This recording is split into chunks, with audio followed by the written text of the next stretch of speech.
Holidays-nale, adu namma GT Holidays da. GT Holidays, South India's #1 travel brand. You know you are special when you're with GT Holidays.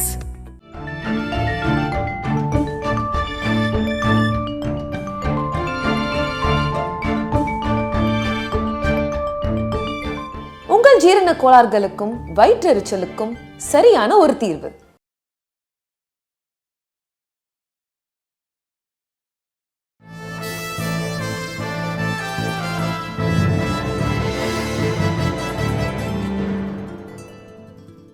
Touring talkies ரசிகர்களுக்கு வணக்கம். இன்றைய chat to Chitra நிகழ்ச்சியில் சிறப்பு விருந்தினராக கலந்து கொண்டிருப்பவர் மிகப்பெரிய சாதனையாளரான சுரேஷ் கிருஷ்ணா. தென்னிந்திய மொழிகளில் எந்தெந்த முக்கியமான நட்சத்திரம் இருக்காங்களோ அவங்க அனைவரையும் இயக்கக்கூடிய வாய்ப்பினை பெற்றவர். தமிழில் பார்த்திங்கன்னா ஒரு பக்கம் சூப்பர் ஸ்டார் ரஜினிகாந்த், இன்னொரு பக்கம் உலகநாயகன் கமல்ஹாசன், அது உட்பட பல முக்கியமான கதாநாயகர்கள் இயக்கியிருக்காரு. அதே மாதிரி மலையாளத்தை எடுத்துக்கிட்டிங்கன்னா மோகன்லால், கன்னடத்தை எடுத்துக்கிட்டிங்கன்னா விஷ்ணுவர்தன், தெலுங்கு எடுத்துக்கிட்டிங்கன்னா சிரஞ்சீவி, இப்படி எல்லா கதாநாயகர்களையும் இயக்கக்கூடிய வாய்ப்பு அப்படின்றது ஒரு சில இயக்குநர்களுக்கு தான் கிடைக்கும். அப்படி அவங்கள இயக்கினது மட்டும் இல்லாமல் அவர்கள் எல்லோருக்கும் மிகப்பெரிய வெற்றி படங்களை கொடுத்த பெருமையும் சுரேஷ் கிருஷ்ணாவுக்கு உண்டு. வணக்கம். உங்களை பொறுத்த வரைக்கும் முதலாக உங்களை இயக்குனராக அறிமுகப்படுத்தியவர் கமல்ஹாசன். கரெக்ட். அவரோட முதல் சந்திப்பு எப்போன்னு நினைவிருக்கா? எனவே always nice to chat with Chitra Lakshman. அவங்க ப்ரோக்ராம் எனக்கு ரொம்ப பிடிக்கும், நான் ரசித்து பார்ப்பேன். கமல் சாரோட சத்யாவுக்கு முன்னாடி ஏக் துஜே கிலேன்னு ஒரு படம். நான் அப்போ பாம்பேயில் எல்பி பிரசாத் சார்கிட்ட ஒரு ஆஃபீஸ் மேனேஜராக இருந்தேன் வச்சுங்களேன். அப்போது பாலச்சந்தர் சார் வருவார், பாம்பே வருவார். ஹிந்தி தமிழ் தெரிஞ்ச ஒரே ஆள் நான் தான். ஸோ அவரோட சுற்றின்னு இருப்பேன். நல்லபடியாக போயின்னு இருந்தது. படத்துக்கு லக்ஷ்மிகாந்த் பேரலால், ஆனந்த் பக்ஷி எல்லோரும் பார்த்துட்டு இருந்தேன். ஷூட்டிங்க்கு ரெடி ஆகிட்டாங்க. மரோ சரித்திராவை ஹிந்தியில் பண்ணுறாங்க. நான் லக்ஷ்மிகாந்த் பேரலாலுக்கு தெலுங்கில் என்ன சொன்னாங்க, நான் தான் ட்ரான்ஸ்லேஷன். சரி, எல்லாம் ரெடி எடுத்து படத்துக்கு போயிட்டார் பாலச்சந்தர் சார். விசாகப்பட்டினம் ஷூட்டிங் போயிட்டாங்க. நான் மட்டும் பாம்பேல இருந்துட்டேன். பாருங்கள் விதி. அங்கே போன லேண்ட் உடனே அங்கே இந்த டயலாக் கோச் வரல. அப்போது உடனே இல்லை நம்ம அங்கே லேண்ட் ஆனதுங்கிற கணக்கு. பாலச்சந்தர் சார் எங்கே சுரேஷ் எங்க சார்? அவர் பாம்பேல இருக்கார், வர சொல்லுங்க அப்படின்ட்டு. அப்போது அர்ஜென்ட்டாக வரணும். ஃப்ளைட், ஒரு ரெஸ்டாரண்ட் டைரக்டருக்கு ஒரு ஃப்ளைட்டு அங்கேருந்து லேண்ட் ஆகி ஒரு நம்ம சவேரா ஹோட்டலில் ஸ்டேயிங் எல்லாம் ராயலாக அங்கே போய் இறங்கினேன். அப்போ தான் கமல் சார் சந்திப்பேன். கமல் சார் வந்து ஹிந்தியில் ஒரு டயலாக் இருக்குது, நான் தான் டயலாக் அசிஸ்டன்ட். எனக்கு இது வரைக்கும் நான் டைரக்ஷன் டிபார்ட்மெண்ட் ஒர்க்கே பண்ணதில்லை.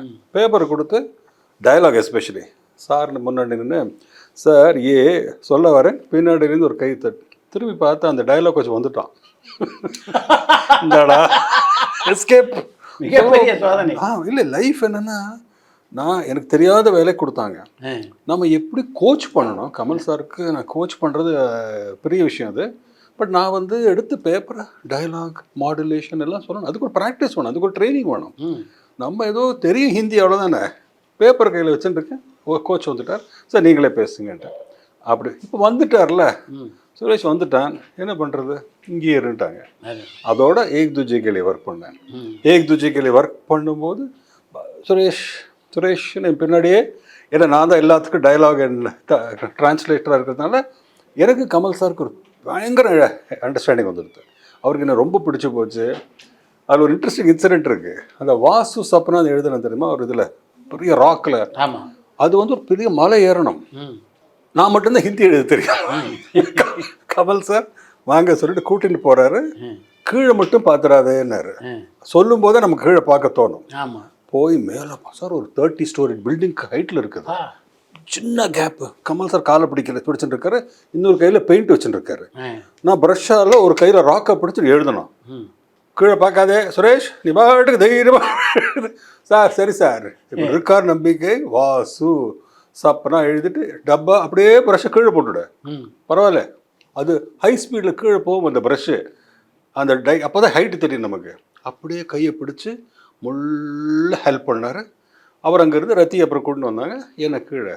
அன்னையிலேருந்து ரொம்ப அவருக்கு என்னை பிடிச்சி போச்சு. எங்களுக்குள்ள ஒரு அண்டர்ஸ்டாண்டிங். அந்த படத்துக்கு அப்புறம் கண்டினியூஸாக 2 படம் இன்னும் பண்ணார் கமல் சார். பார்த்தீங்கன்னா அபூர்வாங்கள் ஹிந்தி, வறுமை நரசுக்கு ஹிந்தி, எல்லாத்தையும் நான் அசோசியேட் ஆகிட்டேன். பாம்பேலேருந்து ஷிஃப்ட் ஆகிட்டு அப்படியே என்னோட வளர்ச்சி பார்த்துட்டே இருக்காரு. புன்னகை மன்னன் போது நான் அதுக்குள்ளே 5th அசிஸ்டண்ட்லேருந்து அசோசியேட் ஆகிட்டேன். அருமை. So Punnagai Mannan full and full Balachander sir Suresh Suresh சுரேஷே கூப்பிடுவார். நான் ஒர்க் பண்ணுறதை பார்த்துட்டே இருந்தார். படம் முடிஞ்சு நான் அவர் வீட்டுக்கு போய் ஒரு நாள் மீட் பண்ணும்போது, you are ready to direct Suresh அப்படின்னு கேட்டார். ஐ திங்க் ஸோ அப்படின்னார். இல்லை you are ready one to direct அப்படின்னார். டெஃபினட்டாக சார், எங்கள் கம்பெனிக்கு ராஜ்கமலுக்கு ஒரு படம் டைரக்ட் பண்ணிவிடு. Oh okay, thank you sir, thank you so much. யார் sir hero? Kamalahasan. I mean what more can you expect? Your first career break production அவர், ஹீரோ அவர். அப்போது நாயகன் பண்ணிட்டு இருந்தார். அப்போ கூடவே நாயகன் டைமில் என் கூட வா மணிரத்னம், அந்த ஷூட்டிங்கில் நடக்கிற அந்த அட்மாஸ்ஃபியர், ஹிந்தி தான் அங்கே பாம்பே அட்மாஸ்ஃபியர், நீ கூட அந்த டைமில் நான் கூடவே இருந்து அந்த ஷூட்டிங்கெல்லாம் பார்த்து, எடிட்டிங் பார்த்து, டபுள் பாசிட்டிவ் பார்த்து, அந்த ஒரு ட்ராவல் முடிஞ்சதும் அனௌன்ஸ் பண்ணிட்டார் Sathya. So my career started with ஏக் தூஜிகல் Kamal sir. My assistant director career, my direction career started with Kamal sir. இந்த நாயகன் படத்துடைய படப்பிடிப்புக்கெல்லாம் போனேன்னு சொன்னாங்க. ஆமாம். மணிரத்னத்துடைய அந்த படப்பிடிப்பை பார்த்தபோது எப்படி இருந்தது? அதில் அதில் ஆக்சுவலாக பாலகுமாரன் டைலாக். அதில் பாலகுமார் சார் அப்போது பாலச்சந்தர் சார்ட்ட அவர் அசிஸ்டன்ட் டைரக்டர் ஒர்க் பண்ணியிருந்தார். ஒரு தடவை என்னை கூப்பிட்டு, நான் இந்த பேச்சுலர் அப்போது மணிரத்னம் சார் ஒரு படம் பண்ண போகிறார். அப்போ நாயகன் ஆரம்பிக்கலை, ஒரு கதை, ஒரு டான் ஆஃப் பாம்பே மாதிரி. நீ பாம்பேக்கு பையன் தானே, உனக்கு எதாவது தெரியுமா? சரி, நானும் அவருமா டிஸ்கஷனுக்கு பால்குமார் சார் என்ன மணிரத்னம் வீட்டு கூட்டின்னு போவார், வீனஸ் காலனியில். அப்போ ஸோ நான் அப்போ தான் மணிரத்னம் பார்த்து அவர் அந்த கதையை சொல்லி, இதுக்கு ஏதாவது சீன் சொல்லுங்க சொல்லி நானும் பால்குமாரும் டிஸ்கஸ் பண்ணி இது நடந்தது. நான் என்னெல்லாமோ அந்த வரதராஜ முதலார் கதையெல்லாம் அதில் போட்டு அவர் நல்லா இருக்கு, இந்த வேற மாதிரி பண்ண மணிக்கு என்னை பிடிச்சி போச்சு. அப்போவே நான் நல்லா ஏதோ தென் ஃபைனலாக ஒரு இன்சிடென்ட்டு, ஒரு டிஐஜியை டானை வந்து பார்த்தா எப்படி இருக்கும் சார் வரதாபாய், அந்த மாதிரி இந்த நாயகன் கேரக்டர் அப்படின்னு ஒரு சீக்வன்ஸ் சொன்னேன். அது ரொம்ப பிடிச்சி போச்சு அவருக்கு. நல்லா இருக்குது, திஸ் இஸ் அது இருக்குது அந்த படத்தில். அந்த சீன் எல்லாம் முடிஞ்சு ஷூட்டிங்கு போகிறாரு, கூப்பிட்டார் மணி சார், 5,000 rupees செக் எழுதி கொடுத்தாரு எனக்கு. ஸோ ஃபஸ்ட்டு எனக்கு ஒரு ஒர்க்குக்காக எனக்கு கிடைச்ச salary from Mani Ratnam. So I never forget that. Mani would have forgotten it, but I will never forget it. From there it became my travel with Mani sir during the shooting. So Kamal சார்னால அங்கே போகிறது, இந்த Bombay set கிட்டி இருப்பார், எல்லோரும் வச்சு நாங்கள் ஷூட்டிங்கில் அட்டன் பண்ணுறது, நிறைய ஹிந்தி டயலாக்ஸ்க்கெல்லாம் நான் I was there with them. ஆனால் final double positive full picture போட்டாங்க. அப்போ என்னை உட்கார வச்சு நான் பார்த்தேன். இப்போ கமல் சார் என்ன இருக்குது, எக்ஸ்ட்ராடனரி படம் இது, என்னமா எடுத்திருக்காரு, என்ன சீனு, என்ன ஃபிலிம், பட் லென்த் இருந்தது. அது Mani will take care. And Kamal சாரோட performance was mind blowing. And அந்த படம், அந்த லுக் அண்ட் ஃபீல், அப்போவே ஒரு சின்ன ஃபீல் வந்தது, this is going to be a cult classic. அது பார்க்கும்போது, அண்ட் மணி சாரோட way of working, PC Sreeram, Thota Tharani, the way Thevar doing it, ஒரு தனி உலகம் அது. பாலச்சந்தர் சார் ஸ்கூல்லேருந்து இது வேறு school, but I loved it. And I was happy that அந்த மாதிரி ஒரு படம். ஆனால் பயம் என்னென்னா, அடுத்த படம் Sathya, Nayakan becomes a cult, becomes எல்லா நேஷ்னல் அவார்டு, இந்த award, most biggest hit of Kamal sir. அவரோட அந்த மாதிரி ஒரு ரோல், ஒரு பயோபிக், அது ரெஸ்பான்சிபிலிட்டி அதிகமாகிட்டே இருக்கு. எப்படி நம்ம நம்ம கமர்ஷியல் படம் ஒரு சத்யான்னு ஒரு, அப்போ தான் இந்த படம் பயத்தில் நாங்கள் பண்ணோம். How will people accept? ஏன்னா when you have a picture which is the ultimate, ஒரு பெரிய லெவலில் போயிடுது, கேன் வி மேனேஜ் போது தான் சத்யா ஆரம்பித்தது ரொம்ப வித்தியாசமாக வந்தது. அதில் தான் அப்போது கடைசி சீனுக்காக மொட்டை அடிச்சிருந்தார் அவர், அந்த ஓல்டுக்காக நிஜமாகவே பால்டட் பண்ணார். அப்புறம் ஷூட்டிங்க்கு முன்னாடி சத்யாவுக்கு ஒரு 40 days இருக்குது, ஃபுல்லாக ஷேவ் அடிச்சுட்டு அமெரிக்கா போயிட்டு வரேன்னார். போனார், திரும்ப கொத்துருன்னு முடியலை வந்தார். ஷூட்டிங் இன்னும் 10 நாள் தான் இருக்குது. என்ன சார் ஷேவ் நல்லா இருக்குன்னு இன்னும் 2 தடவை ஷேவ் அடிச்சுட்டேன். ஸோ சின்ன ஹேரில் வந்து நிற்கிறாரு. என்ன பண்ணலாம், செட்டு நான் என்ன வீனஸ் காலனின்னு நானும் தோட்டா தரணும் செட்டு போட்டாச்சு. ஸோ 10 days ஷூட்டிங் முடி வளராத, இப்படியே இருந்தால் எப்படி கேட்டார். அப்படியே பார்த்தேன், தாடி, மொட்டை, வித்தியாசமாக சார் எக்ஸ்ட்ரானரியாக இருக்குது, ஒரு ரஃப்னஸ் இருக்குது இல்லை, அப்படியே வச்சுக்கலாமா? ஓகே.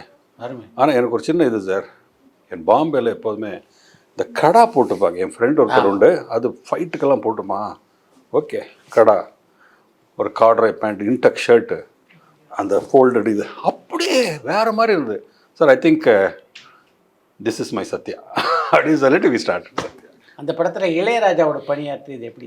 சரி, நான் அசோசியேட்டாக இருக்கும்போது புன்னகை மன்னன், சிந்து பைரவி, அப்போலேருந்து இளையராஜா சார் தெரியும். அண்ட் ஒரு தனி ஜாய்.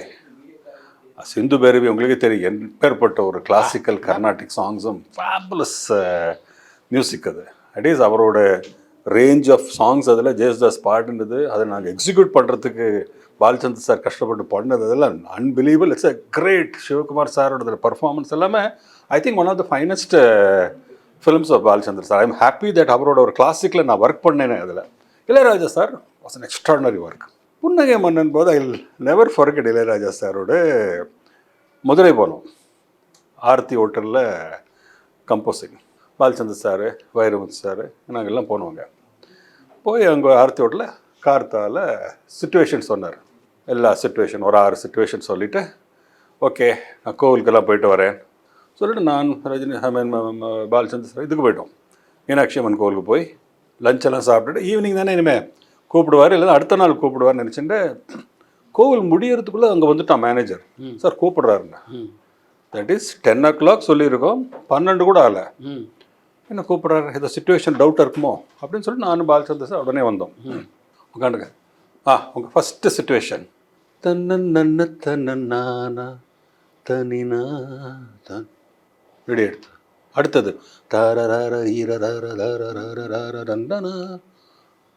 எல்லா சுச்சுவேஷன் சொல்லிட்டாரு. எங்களுக்கு ஷாக்கு. இது ஆல்ரெடி வேற ஏதாவது ஸ்டாக்கில் எடுத்து கொடுத்தாரா? அந்த படத்துக்கு ஏற்ற மாதிரி பர்ஃபெக்ட் சுச்சுவேஷன்ஸ், பர்ஃபெக்ட் காம்போசிஷன்ஸ். அப்படியே ஷாக் ஆயிடணும். Within 2 hours all the 6 songs is composed. என்ன வைரமுத்து சார் எழுதிடுங்கண்டா. அடுத்த நாள் எழுதி கொடுத்துட்டார் பல்லவி எல்லாத்துக்கும். இட் இஸ் ஐ சா த ஜீனியஸ் இன் அப்சல்யூட் ஆக்ஷன். ஸோ நேச்சுரலி நம்ம முதல் படத்துக்கு இளையராஜா சாரும் போது எவ்வளோ எக்ஸைட்மெண்ட் இருக்கும். நான் அவ்வளோ ட்ராவல் பண்ணது. அந்த டே கம்போசிங் பண்ணும்போது நான் பயம், அவரை பார்த்தாலே ஜீனியஸ். That's all. நான் அங்கே உட்காண்டிருக்கும்போது நீ பாம்பே தானே அப்படின்னா, ஆமாம். லதா மங்கேஷ்கர் பாட வைக்கலாமா ஒரு பாட்டு? Sir sir sir sir sir sir நிஜமா சிவாஜி ஃபிலிம்ஸ்க்கு வராங்க, நம்ம படத்துக்கு ஒரு பாட்டு பாடுவாங்க. ஓகேயா சார், இதை விட எனக்கு பெரிய இதே கிடையாது சார், ப்ளீஸ் டூ இட் அப்படின்னு. அப்போது ஒரு ஆனால் ருட்டீனான பாட்டை அவங்களுக்கு கொடுக்கக்கூடாது. We should try something different. அந்த தாட்டே பாருங்கள். லதா மங்கேஷ்கருங்கிறது ஈஸியாக ஒரு பாட்டு வேண்டாம், வில் கிவ் ஒரு சேலஞ்சிங் சாங். அருமையான விஷயம். இது ஒரு இன்ட்ரெஸ்டிங் இன்சிடென்ட் என்னென்னா, நான் என்னோடய first film Sathya, Lata Mangeshkar, SPB. இதான் ஃபஸ்ட் பாட்டா? அதான் ரெக்கார்ட் பண்ணோம். அருமை. ஸ்ட்ரெயிட் கட் பண்ணால் நான் ஏக் துஜேக்கிலே ஒர்க் பண்ணும்போது அசிஸ்டன்ட் டைரக்டராக, அது என்னோட முதல் படம். அங்கே எஸ்பிபி, லதா மங்கேஷ்கர். இன்ட்ரெஸ்ட் என்னென்னா, அன்னைக்கு அங்கே பாலு சாருக்கு ஹிந்தி வராது, லதா மங்கேஷ்கர் வந்து எஸ்பிபிக்கு ஐடியாஸ் கொடுக்குறேன். இவர் டீக் ஏ டீக் ஆவா, இங்கே ரிவர்ஸு தமிழுக்கு லதா மங்கேஷ்கர் நான் ரெண்டுக்கு நான் விட்னஸ், அந்த சீனுக்கு இந்த சீனுக்கு. ஆனால் என்ன பியூட்டினா, அந்த ஃபஸ்ட்டு லதா மங்கேஷ்கரோட மெஹபூப் ஸ்டுடியோவில் ரெக்கார்டிங் நடக்கும்போது இவர் டென்ஷனில் காஃபி இவர் கொட்டிட்டார் அவங்க சாரியில். ஆனால் அவங்க வந்து எவ்வளோ அழகா அச்சா முகூர்த்த ஷகுன் ஹை அப்படின்றாங்க. ரொம்ப இப்போ அந்த ஃபியரில் நர்வஸ்னஸில் பண்ணார் சொல்லிட்டு கூட இங்கே வந்து அன்னைக்கு ஐ வாஸ் லாஃபிங் ஸ்மைலிங். ஏன்னா அவங்க வளையோ சைக்காலகலக அதுக்கெல்லாம் இவர் அங்கே உட்காந்து கற்றுக் கொடுத்துட்டுருக்காரு Balu sir. So how beautiful was their friendship, how respectful they were to each other. வந்து அந்த பாட்டை வந்து ரெக்கார்ட் பண்ணதுக்கப்புறம் தான் எங்களுக்கு டென்ஷனு. இது எப்படி பிக்சரைஸ் பண்ணுறது? படம் பூரா பார்த்தீங்கன்னா வயலண்ட் ஃபிலிம், ரொமான்ஸே அப்படி லைட்டாக ஒரு கேரளா கேர்ளை வச்சுட்டு ஒரு அமலா வச்சுட்டு ஒரு சீக்வன்ஸ். ஆமாம். அண்ட் படத்து இந்த மாதிரி படத்தில் ஃபாரின் போகலாமா சாங்க்கு, இப்படியெல்லாம் டிஸ்கஷன். ஏன்னா ரொம்ப படம் பூரா பார்த்தீங்கன்னா அந்த வீனஸ்லேயே நடக்கும், சின்ன சின்ன ஹவுஸில் நடக்கும், பீச்சில் நடக்கும். இது வந்து ஒரு ரிலீஃப் இருக்கும் சார். அதுக்குள்ளே கொஞ்சம் ஹேரை வளர்த்திட்டு கடைசியாக எடுப்போம். இப்படியெல்லாம் டிஸ்கஷன். இமேஜினேஷன் சாங் போகலாம். நம்ம யூஸ்வல் மைண்ட் செட்டு. இந்த படத்தோட காமன் மேன் தானே இந்த character. Why not we make it a common man's song? Common man போகிற இடம் இல்லை, பீச்சு, பார்க்கு, பஸ்ஸு. அந்த கான்செப்டை கொண்டு போய் உள்ளே நுழைச்ச உடனே ஐ டெல் யூ, பார்க்கும் போதெல்லாம் நாங்கள் ஷூட்டிங்லேயே ரசித்தோம். த வே ஹி வாஸ் பஸ்ஸில் தொங்குறது, எட்டி பார்க்கறது, அந்த வெளியில் எவ்ரிபடி. எடிட்டிங் ரூமில் அவன் கணேஷ்குமார்லாம் சார் ஃபேண்டாஸ்டிக் சார் ரசித்து தள்ளுவாங்க. கூடவே அதில் அன்வர் பை கேமராமேன், அவர் ரிகிங் எக்ஸ்பெஸ்ட்டு. நீங்கள் பாருங்கள் ஷார்ட் எப்படி எடுக்க முடியும், அந்த காலத்துலலாம் இவ்வளோ கிரிப்ஸ் கிடையாது. அவர் பஸ்ஸுக்கு ஃப்ரண்ட்டில் கிரிப்பை போட்டு கேமரா அங்கே ஃபிக்ஸ் பண்ணி அந்த ஷார்ட் எடுக்கிறாரு. எங்கெல்லாமோ அப்படி போட் கிளப்பில் எடுத்தோம். Every place you think which will be ஒரு நம்ம பெசன்ட் நகரில் அந்த இது இருக்குமே காசு போட்டு போட் கிளப், அப்புறம் அந்த குதிரை இதெல்லாம் பண்ணுமே ரேஸ் கோர்ஸு, இங்கே எல்லாமே ஷூட்டிங் பண்ணுறோம். And just 2 days we shot it. எவ்வளோ அந்த சாங் breezy song, அந்த காம்போசிஷன், அந்த picturisation, every common man identify, every middle class hey நம்ம லவ் ஸ்டோரியில் நானும் பஸ்ஸில் இப்படி சைட் அடிச்சிருக்கேன், நானும் இப்படி பீச்சில். இது வந்து ஐடென்டிஃபிகேஷன், அந்த ஃபிலிமுக்கும் மூடு கரெக்டாக இருந்தது. ஸோ ஐ திங்க் என்னோட லவ் ஸ்டோரியில் இதில் இருந்திருக்க மூடு. என் ஒய்ஃப் அந்த பாட்டுனால தான் எனக்கு கல்யாணமே பண்ணியிருந்தாங்க. அப்படியா? அந்த காதல், இந்த பாட்டு உங்கள் படத்தில் அதுக்காகவே ஐ லவ் யூ சொன்னாங்க. ஸோ ஐ திங்க் அந்த படம், அந்த பாட்டு நிறைய பேருக்கு இன்னும் it's some very close to my heart. Sathya படத்தை பொறுத்த வரைக்கும் ஒரு பக்கம் இந்த மாதிரி காதல் இருந்தாலும் இன்னொரு பக்கம் ஃபைட்டர்ஸ் இருப்பாங்க இந்த படத்தில். அசாதாரணமான, இன்னும் சரியாக சொல்லணும், எனக்கு தெரிஞ்ச தமிழ் சினிமாவில் அந்த சவுண்ட் இருக்குல்ல, ஃபைட் சவுண்ட், அது ரொம்ப வித்தியாசமாக ஒலித்த திரைப்படம் வந்து எனக்கு தெரிஞ்ச சத்யா. ஆக்ஷன் வந்து அந்த படத்தில் நீங்கள் பார்த்தீங்கன்னா எக்ஸ்ட்ராடனரி ஆக்ஷன். அதுக்கு ஒன் விக்ரம் தர்மா, அனதர் கேமராமேன், ஷோலே கேமராமேன் தான் அதுக்கு, எஸ்எம் அன்வர் தான் கேமராமேன். ஃபைட்டை வந்து கேமரா பிளேஸ்மெண்ட் இம்பார்ட்டண்ட். அப்போ தான் நாங்கள் ஃபஸ்ட்டு பார்க்குறோம். நீங்கள் பாருங்கள் நிறைய ஷார்ட்ஸு கிரவுண்டில் போய் விழுவார். அவர் என்ன பண்ணார், கிரவுண்டில் ஜமக்காலம் மாதிரி பெரிய பெரிய ஷீட்ஸ் கொண்டு வந்தார், அதில் தெர்மோகால் வைக்கிறாரு, அது மேலே ஜெல்லி இதெல்லாம் போட்டு ஹீ லுக் ரோடு மாதிரி இருக்கும், but it is a dummy. இதெல்லாம் அவரோட அது அமெரிக்கா ஷோவில் அமெரிக்கன் ஃபைட் மாஸ்டர் இருந்தார், அதெல்லாம் வச்சு கேமராவை ரோடில் டிக் பண்ணி வச்சு ஆக்ஷன், அவரே ஹேண்டில் ஷார்ட்ஸ் எல்லாம் ஃபென்டாஸ்டிக்காக எடுப்பார். ஸோ விக்ரம் தர்மா காம்போசிஷன், இவரோட ஆங்கிள்ஸ், அண்ட் கமல் சாருக்கு தான் இன்வால்மெண்ட் தெரியுமே, எக்ஸ்ட்ரா அந்த ஃபைட்டெல்லாம் அவ்வளோ பவர் கொடுத்தாங்க. இதெல்லாம் முடிச்ச உடனே நீங்கள் சவுண்ட் எப்படி புதுசாக பண்ணலான்னு சொல்லிட்டு எமின்னு ஒருத்தர் பிரசாதில் இருந்தார், அவரை கூப்பிட்டு நீங்கள் ஃபுல் சவுண்ட் எப்படி திரும்ப பண்ணோம், ஒரு வீடியோவில் எடிட் பண்ணி மானிட்டர் வச்சிட்டோம். எந்த ஷூட்டிங் ஸ்பாட்டில் நாங்கள் ஷூட் பண்ணுறோமோ அங்கே வீடியோ. ஸோ ஷார்ட் என்ன, கமல் சார் அங்கேருந்து வராரு, ஆட்டோ வேணும் கேட்குறாரு, அந்த ஆட்டோ கிடைக்கிறது இல்லை, அங்கே போகிறாரு, அவருக்குள்ள நடுவில் ஒரு பைக்கு போகிறது, ஒரு ஆட்டோ போகிறது, ஒரு பஸ்ஸு போகிறதுனா எல்லாம் ரெடியாக இருக்கும். இது all the backgrounds ready, start, 3 மைக்ஸை வச்சு கேமரா பிளேஸ்மெண்ட் இடத்துல சார் வராரு, ஒன்று footstep, auto sound, dialogues இருக்காது, ஆல் தி பர்ஃபெக்ட், அந்த டிஸ்டன்ஸு, பெர்ஸ்பெக்டிவ். இது first time we did it. Super. அது ஆஸ் அ ப்ரொடியூசர் கமல் சாருக்கு இதெல்லாம் பண்ணுங்க, புதுசாக இருக்கும். அவர் எப்போதுமே head thinking, you always want to do something different, இதெல்லாம் பண்ணிட்டு இருக்கோம். அப்போ எமி சொன்னார், சார் பஞ்ச் சவுண்டுக்கு we should do something else, புதுசாக பண்ணுவோம். நம்ம ஃபுட்பால் இருக்குல்ல, ஃபுட்பாலோட காற்று எடுத்துட்டார், டப்பிங் தியேட்டருக்கு போயிட்டு அதை காற்று கொஞ்சம் வச்சுட்டு இல்லை துப்புன்னு அடிப்பாங்க. So the sound of it as a new sound. அதே மாதிரி சில இடத்துல கிளாத்து போட்டு அது நடிக்கிறது. ஒரு அக்கௌண்டண்டாக இருந்து எப்படி சினிமாவுக்கு அப்படி ட்ரான்ஸ்ஃபர் ஆனீங்க, எங்கே உங்களை சினிமா வந்து கட்டி பிடிச்சிக்கிச்சு? பை மிஸ்டேக் தான் நம்ம வந்துட்டேன்னா. அங்கே பியூட்டிஃபுல் பார்ட் என்னென்னா, என்னோட ஃபஸ்ட்டு படம் சத்யா, கமல் சார் ஹீரோ. அடுத்த படம் பிரேமான்னு ஒரு படம் பண்ணேன், அது ராமாநாயுடு சார் ப்ரொடியூசர். ஒரு பக்கம் ராமாநாயுடு சார், ஒரு பக்கம் கமல் சார். அப்போ ராமாநாயுடு சார் வந்து பரபரப்பான சினிமா செய்திகள், நட்சத்திரங்களின் பேட்டிகள், சினிமா வரலாறு ஆகியவற்றை பார்க்கவும் படிக்கவும் உங்களுக்கான இணையதளம் tourantalkies.co.